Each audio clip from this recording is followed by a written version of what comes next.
Namaskar. Welcome to this session MSD 023 Social Ecology, Globalization and Sustainability of the program Master of Arts in Sustainability Science. In the session Social Ecology, Globalization and Sustainability, a brief overview. Today in this session, what we are going to focus is on, as a student of sustainability science, we have looked into different courses in first year and the second year also. So in this context, as a student of sustainability science, what we are going to study, right? So we have this course, MSD 023, Social Ecology, Globalization, Sustainability, why we need to study this particular course. As we know that sustainability science is the study of interaction between nation and society. This definition itself expresses that we need to understand social ecology, the present issues of globalization in the context of sustainability. So let us have a look into why we need to study this course. As we know, the major objective of this particular course is on understanding and learning the clear concept of globalization, social ecology interlinkages. Then as we know, globalization is a process where we are evidence from the last few centuries, which was interpreted in different way. So whether the process of globalization is as a means of livelihood or as livelihood asking for globalization or not. And even today, in this era of globalization, one or other issues are coming up in front of us at different levels. So, what are the different pathways to sustainability transition? These are the major objectives of this block.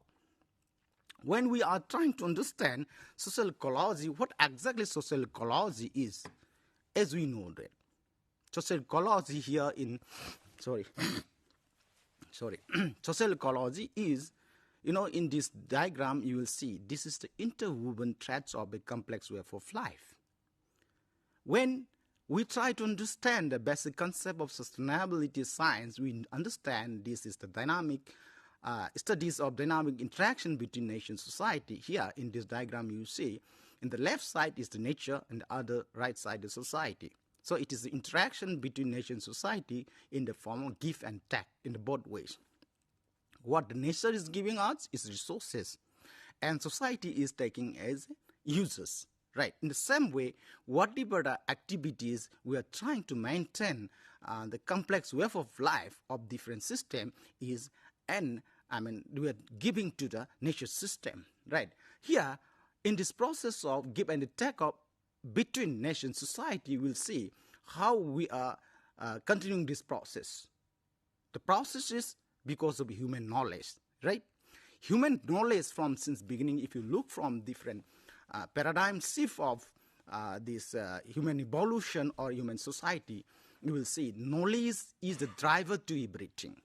And we follow different practices to, nurture this nature, to extract the resources from the society, from the resources as a society. In the same time, the interaction between nation and society was maintained by form of informal form institution.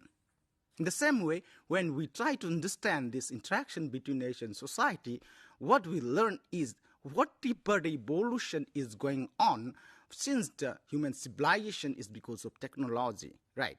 So our responsibility, if you look from ecological concept as a member of the earth community, arises from both our relationship into these interwoven threads of a complex web of life.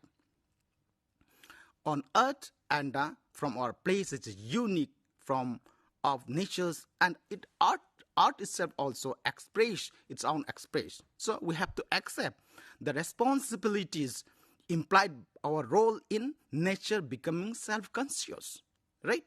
So we can't begin to reverse our presently anti-evolutionary, because in the process of self-evolution of the complex web of life of the nature, we do anti-evolutionary processes by introducing technology in other process. So and ecocidal direction, and to make it a more way of balance process of evolution. We need to begin a contribution to the continuation of this planetary natural and social evolution. Okay, so we can also contribute, or we can also cooperate with natural evolution through own self-development. So to override all these ethical challenges which is in front of us, where we introduce in different form to imbalance this nature-society interaction, there need an overriding ethical challenge to humanity, that are to determine how we can follow our own path of self-realization as a human community, because we are part of the nature itself. At the same time, we need to allow the inter-earth community to continue its process of self-manifestation and evolutionary unfolding. So, a crucial link between these two important aspects is that the understanding of how the flourishing of life, the wave of linkages of life, on earth is constitutive of the human good, is we dialectically develop in relation to the as planetary as a whole. So the central aspect of the human good is what? The central aspect of human good is to enjoy and indeed celebrate the social, ecological, uniting diversity, the goodness of universe, right? At the same time, what is that goodness? Goodness that is most meaningful, manifested for us in beauty, richness, diversity, and complexity of life on earth. So as a social ecology, if you look to this goodness, is a holistic vision that seeks to relate all phenomena to the largest direction of evolution. Is we understand the evolution, the human itself is a part of evolution and emergence in the universe as a whole, right? So within this context, it also needs to examine the course of planetary evolution as a movement towards increasing complexity, where we're trying to stop the planetary evolution by introducing a number of technology and so on, and diversity and the progressive emergence of all this value. So as a social ecology, it should be interpreted as a planetary evolution and the realization of social ecological possibilities as a holistic process rather than merely as a mechanism of adaptation, right? When we're talking about the social evolution, we thought that we are trying to evolve ourselves as a part of adaptation. But exactly, it should not be. It should be opposite in the sense that our evolution of ourselves and other organisms should be a part of evolution of the wholeness of the that planet Earth. Here, in this context, you will see different authors interpret the evolution of society in five major stages. The human society started as hunter and gatherer. That's called a hunting society. The hunting society gives to an agrarian society to settle ourselves, right? That evolve, right? Then this agrarian society asks for better way of life. That is industrial society. Then industrial society asks for another society where we can linkages easily. That it comes into this globalization. It is also a process of globalization, that is information society. Today, we are in the society 5.0, that is super smart society. We try to have everything in our palm. So this is how the societies evolve. If you look into how the societies evolve, society itself is an interconnection of social systems, right? In a social system, humans enter into social relation in which they make meaning of each other. We make meaning of each other. And we practice, produce, and reproduce specific social structures if you look into the evolution of society, you understand from agrarian to super smart society, you will see technology, evolution of society, and so on.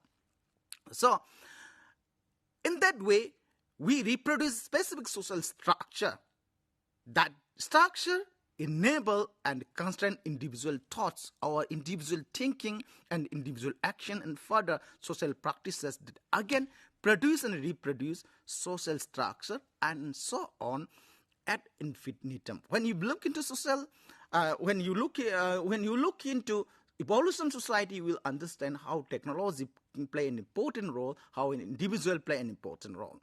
So a social system, if you look here, is a dialectic of social practices and social structure. That's clearly evidence when we are trying to understand this evolution of societies, right? From starting from hunting society to the super smart society, that is society 5.0, right? Then, if you look into how this evolution society and how interaction of nature and society exists, is it is because of the harmonious relation of the three major systems, beginning from your global system. What is global system? The existing geosphere, atmosphere, hydrosphere, and biosphere that give us our existence, the blue planet. If something is, is happened to this particular global system, it affects the inter-system. In the same way, in this process, when we exist ourselves, the society itself reproduce our own political, economic, and industrial other structure as a societal base into our existence to run the system. Right. Here, human as an individual play an important role. For example, and if you look into industrial society, when it comes from the agrarian society to industrial society, the individual intellectual play an important role. That in this time, invention and discoveries was happen. In that way, industrial evolution comes. Right. So, if you look into this today's world, you will understand, see here in this, understand that when there is a small mistake or that a small disturbance in any of the system, for example, either in geosphere or biosphere, that can affect the inter-system. The human intervention into natural evolution that created our social structure, that created another issues that today we are looking into global phenomenon of climate change, environmental degradation, and so on. Right? If we look into this interaction of these three important systems, you will see there are two important processes which maintain the interaction between nature and society.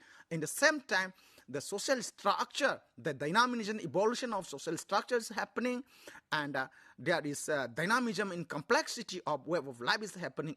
One is production component, where the nature give us a product, give the product, and consumption when human society is consuming it.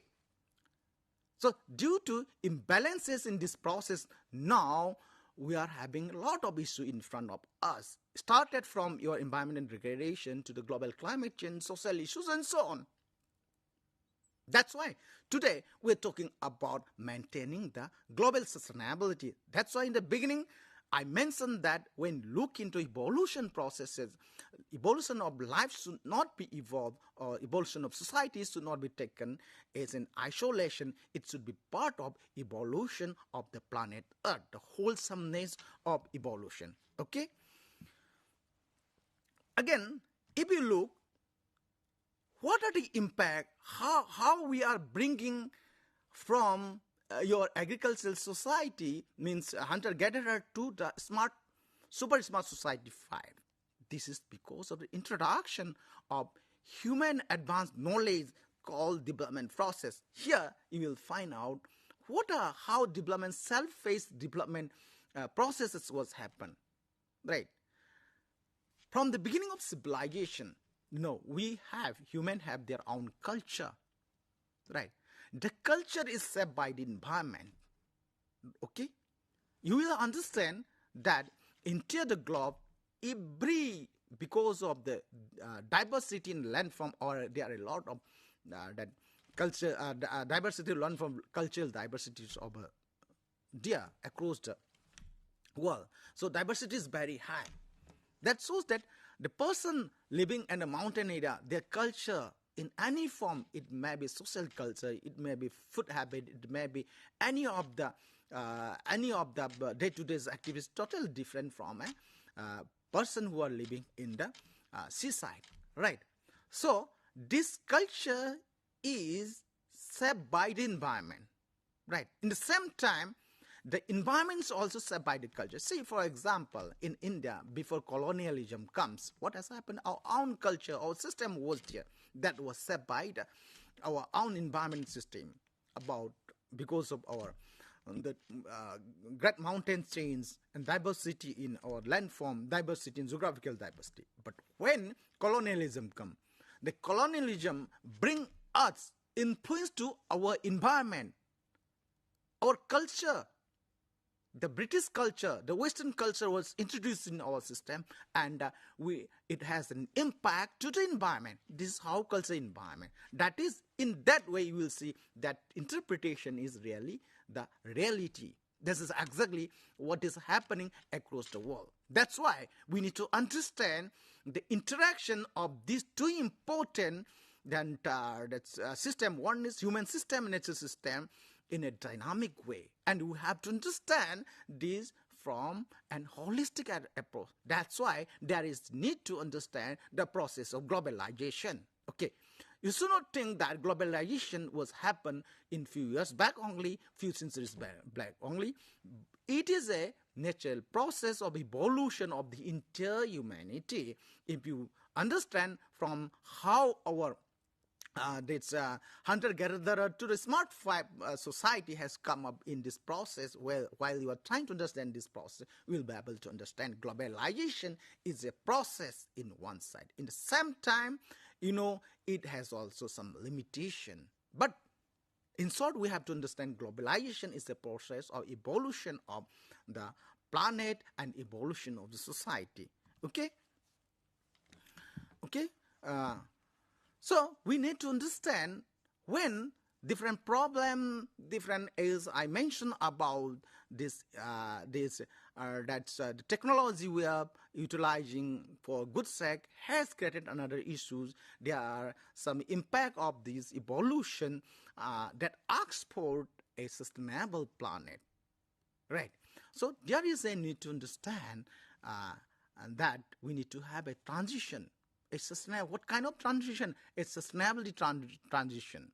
No, sustainable transition then is not, if you look from that ecological perspective, it's no longer means only the identification of and the subordination to ecological limits and imperative, but it is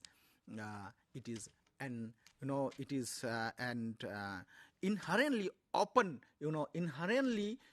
an open principle that frames a debate on what kind of nature and society we wish to have. That is, we are able to understand when we are trying to understand the evolution of society. As we know, people are more than ever well aware about the social and ecological implication of our own lifestyle. But we are not ready to give up our lifestyle which have a direct negative impact to the society, negative impact to the other component, negative impact to the evolution of the planet, evolution of the social structure, which first we need to emancipate about that. We need to understand what the meanings of this modernity. So sustainability transition can be regarded as multidimensional and co-evolutionary processes that involve changes in technology, because as you know, from when we try to understand, as I repeatedly using the term evolution of society, this is technology that evolves society. As a user, for how we are practicing that is also important. The business models, what kind of business models we are bringing, the policies, governance, a process, and the cultural meanings of that. Okay, so this transition process consequently involve long-term fundamental change in societal system towards more sustainable modes of production, consumption, and of course, living. Here you will understand modes of production and consumption interlinkages. So whatever happening is because of this particular two component, the production versus consumption, right? So under this backdrop, the core social ecology, globalization, and sustainability, the framework of its discourses was developed. And as we know, we need to understand how it is happening, why we need to have a look the social evolution as a part of planetary evolution. We need to have an understanding in depth. That's why in this course, the course is divided into 4 major blocks. Block 1 is on Introduction to Social Ecology and Globalization, and Block 2 is on Globalization, Livelihood. 3 is on Democracy, Social Ecology, and Public, and the fourth block, Block 4 is on Globalization and Sustainability. In the Block 1, we're trying to understand and we're trying to learn about the basic concept as a student of sustainability on social ecology and human ecology, how it is interrelated and how the global social change has to be studied, and the role of tribal ecology, traditional ecological knowledge in building up social ecology as a value. Of course, political ecology is very much important to understand the process of evolution of the planet, evolution of society, and we have limits to the growth and social ecology that needs to be understand. That's why in Introduction to Social Ecology and Globalization, our basic objective is to understand the basic concept of social ecology, global social change, political ecology, etc. In Block 2, our major focus will be on understanding on the history of globalization. As I mentioned in the beginning, globalization, you should not think it was started few years back only. Globalization is a process of evolution of the interplanet. You should understand globalization as a wholesome needs of evolution of planet and society.